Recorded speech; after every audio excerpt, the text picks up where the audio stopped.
Hello, everyone, and welcome to the last lap, where we provide you guys with all the kinds of news in NASCAR, whether it's race highlights, race predictions, breaking news, everything regarding NASCAR. So, if you like the sport of NASCAR, then you've come to the right place. Even if you don't care for the sport of NASCAR, or if you don't understand it that much, this is also a great place for you because we try to explain everything to the best of our ability. You can find us on Instagram and Twitter outside of YouTube at The Last Lap News. That'll be linked down in the description. We're usually pretty active on social media in between races, and we'll probably be pretty active in the next week or two because this upcoming weekend is an off week, so there won't be anything to record, but we'll keep you guys updated with news and highlights and everything else. As always, I got my buddy Matthew on the show. And how you doing today? I know this past weekend was pretty rough for you, but how you doing? It's been a rough weekend for me, which we'll get into later in the episode, the truck race mainly. But other than that, it was definitely such an awesome race, which we'll get into right now. Yeah, the racing this weekend was absolutely amazing, and we're going to go ahead and hop straight into it. So, in case you didn't know, this past weekend, the trucks in the Cup Series were at Bristol at the dirt track, and you might be wondering why this video is coming out on a Tuesday instead of a Monday, and unfortunately that's because everything got rained out. So Saturday was supposed to be the truck race. They were supposed to have heat races and the Cup heat races and all of that, but all of that got washed out, unfortunately, and everything was supposed to be run on Sunday, or at least the races were. They canceled the heat races, but all that got pushed back to Monday because of the track conditions. And I saw so many pictures on Twitter and Instagram of the track and like the tents, the merchandise tents and everything, and all of that was completely underwater. So NASCAR definitely made the right call to push the race back to Monday. And they did it pretty early, too, which I'm giving them props for, because for the Daytona 500, they waited, like, all day to call the race. And then they're like, oh, we're going to do it tomorrow. And they announced it, like, really late in the evening or whatever. So, or no, not this year, but they've done it in the past where they've called races really late in the day, and it's just annoying to all the fans. So props to NASCAR for doing that. But anyways, time to hop into the truck race, which was at 12 o'clock today. And there were some big names in this race. Martin Truex Jr., Kevin Harvick, Kyle Larson. Lots of big names in the Cup Series that raced in the trucks today to get some experience. And Joey Logano is in the booth, which we'll also kind of get into later. But stage one, Martin Truex Jr. charged through the field in the number 51 truck for Kyle Busch Motorsports. Started 15th and made it all the way up to first to win the first stage. And then 10 laps into stage 2 is probably one of the more, not controversial incidents of the day, but one of the more temper-oriented incidents of the day. But Matt Crafton got into the back of John Hunter Nemechek and sent him around going into turn 1. And then John Hunter Nemechek looked like he'd be okay, but Derek Kraus couldn't slow down in time and lost control of the truck and spun, and basically wiped John Hunter Nemechek out, unfortunately. And John Hunter was not too happy with Matt Crafton, to say the least. So as Matt Crafton drove by the track, John Hunter went like this and was like clapping. He's like, yeah, good job, good job.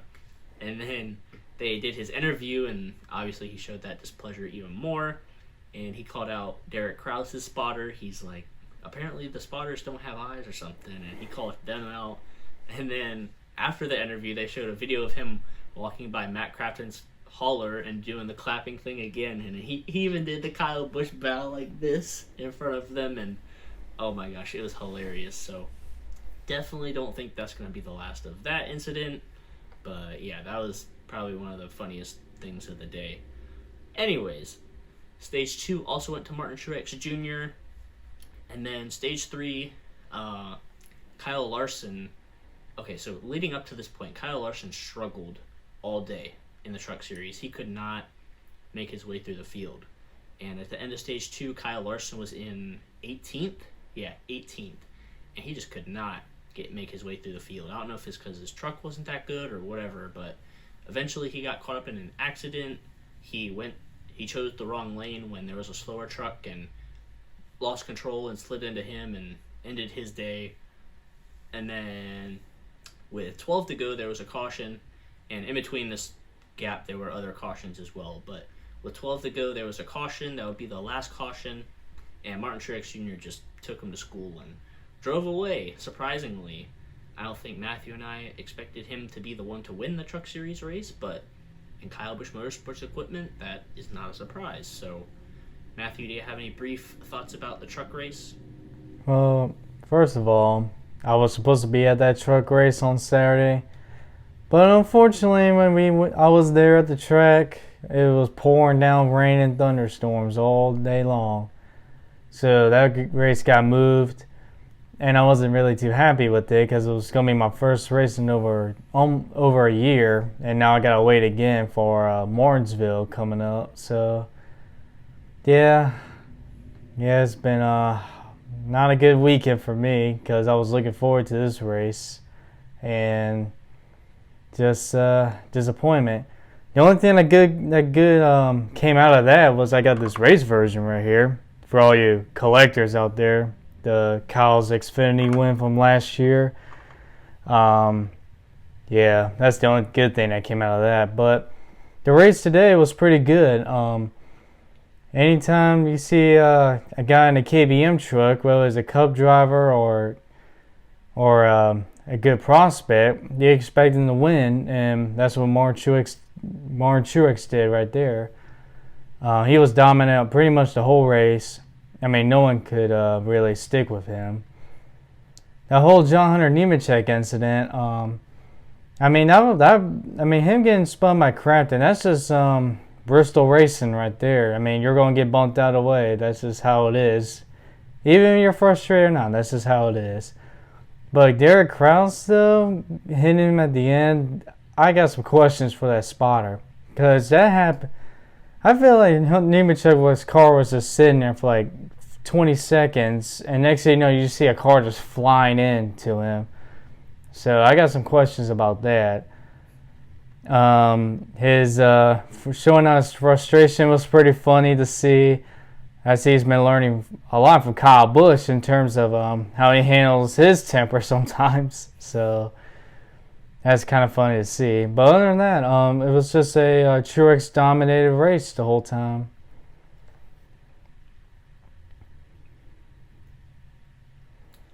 All right, so now we're going to hop into the main event, which was the Cup Series race.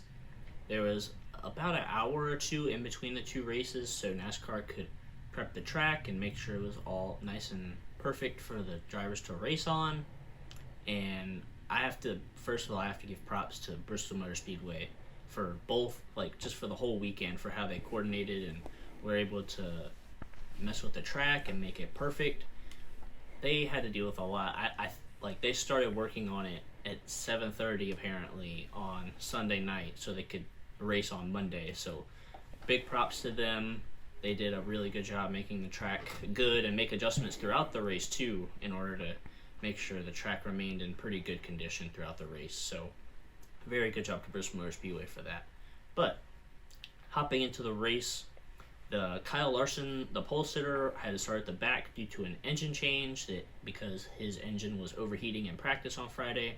So he had to start at the rear, and on around lap 10, speaking of overheating, Kyle Busch was having overheating issues. He took the lead really early and looked pretty good, but he had a bunch of dirt. Everybody had dirt on the grill, but Kyle Busch was starting to overheat, so he came down pit road, and it was an up and down day for him all day. But we'll get to that later. Lap 40. Okay, so the first 50 laps of this race were absolutely amazing, just to throw that out there. But on lap 40, Eric Almirola spun and collected a bunch of other drivers, and Martin Truex Jr. barely, and I say barely, missed this wreck. Like, it happened right in front of him, and he was able to slow down somehow and not run into somebody, and somebody wasn't able to run into the back of him and send him around. So I have no idea how Martin Truex Jr. missed that wreck, but that was amazing. And then lap 49, William Byron spun Ryan Newman, and that collected a bunch of others. such as Harvick and Briscoe. And Harvick tried to avoid the wreck and ran into his teammate Chase Briscoe. And Chase Briscoe's car got kind of airborne and it hit the wall and kind of came up, and thankfully it didn't get up high enough to where it would flip, but I thought that was kind of crazy how a car got up on its side like that. And that would be a competition caution. So the race was 250 laps, and every 50 laps there would be a caution so they could come down and get tires and make changes to the track as needed. And then lap 55 is probably the most important caution of this entire race, because Christopher Bell, one of the favorites in this race, spun coming off of turn 2 by himself, and Kyle Larson, the other factor in this race, ran into him and they both wrecked. And my jaw just dropped when I saw that, because that's the two threats to win this race, and they both, well, Christopher Bell made the mistake, but Kyle Larson got involved in it. But they spun out and basically took each other out. Christopher Bell would be done for the day. Kyle Larson would continue, but he was a few laps down. And Ross Chastain was also collected in that, and he would be done for the day. And then, so stage 1, wrapping that up, Martin Truex Jr. was able to win that stage. And then obviously another competition caution came out for them to change tires and all of that. And that went to lap 150, where there was another competition caution. And lap 153, this is where things start to get interesting, and how NASCAR was able to do changes throughout the race. So there was a caution, and at that stage restart, or after that competition caution restart, and it was super dusty. There was a wreck, and they showed footage of in-car cameras, and the drivers literally could not see a thing. So there was a caution for that. That involved Kyle Busch, Kyle Larson, who else? Bowman, and several others on the front stretch. And after that caution, NASCAR's like, okay, we gotta do something about this. So they decided to restart single file instead of double file, and I definitely think that was a good call, because that made sure it wasn't super dusty on the restarts, because Clint Boyer, absolutely amazing in the booth, because he called it. He said it takes a few laps for them to get going, and then the dust stops, and that's exactly what happened. So props to Clint Boyer. Anyways, so that led to single file restarts the rest of the race, which I think was the right call. And then, stage 2 went to Joey Logano, and then that left 50 laps left in the race. 32 to go. Bubba Wallace cut a tire, no caution for that. They kept going, and then with 4 to go, there was another caution, and this set up to be an amazing green-white checker finish. At least we would hope it would. But Joey Logano was in the lead. Denny Hamlin was second. Denny Hamlin, I think he made the wrong move going into turn 1. He went high and didn't have any ground and couldn't really catch Logano.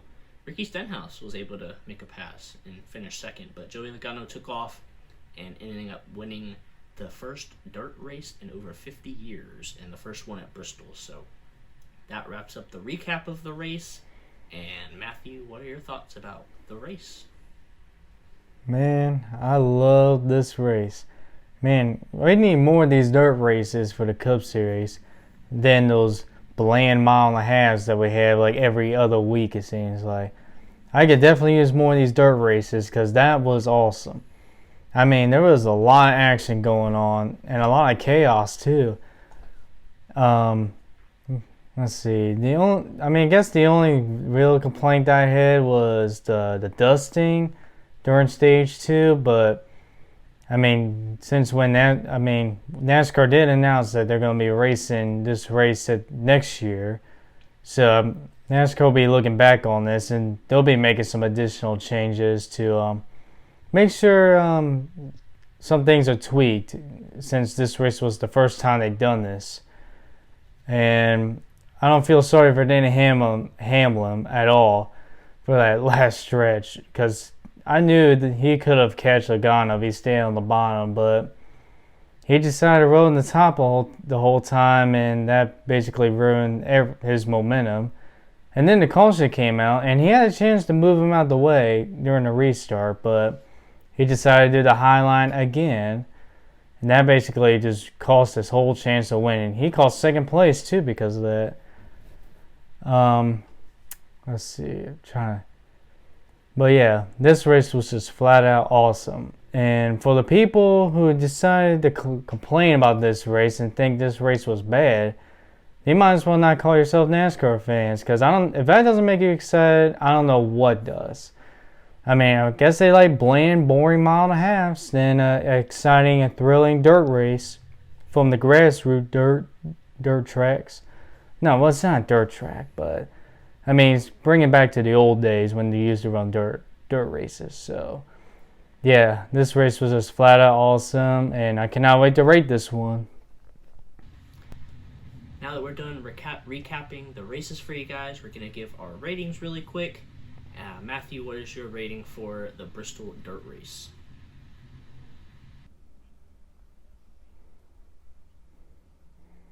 So my rating is going to be a 9 out of 10.